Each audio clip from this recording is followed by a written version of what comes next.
Your heart rate is a really great quantitative indicator of where your cardiovascular health is at, but also a really great way to gauge your progress as you train for cardiovascular health.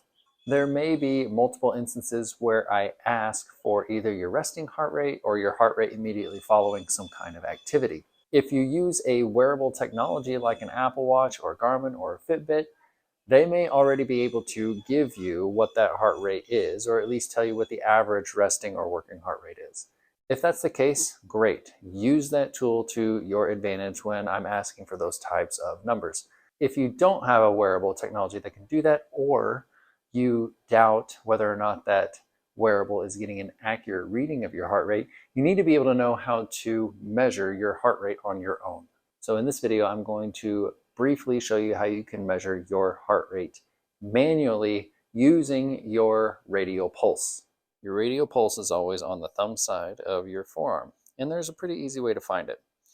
When you look at your wrist, first thing you're going to see is you typically will have a wrist crease where your hand connects to your wrist. So you can actually think of this as forming almost like a top of a box right there.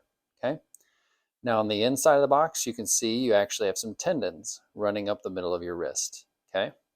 Trying to make mine pop out there so you can see them. Great. So that's the inside of the box. And then the outside of the box is the end of the radial bone. You can actually feel a big bony prominence right there. Okay.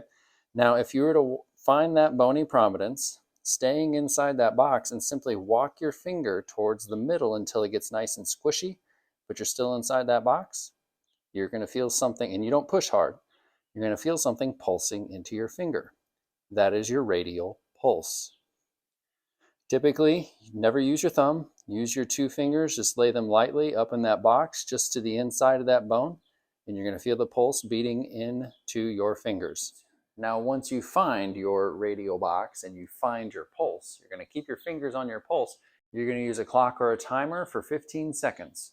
And you're going to count how many times you feel that pulse into your finger during those 15 seconds.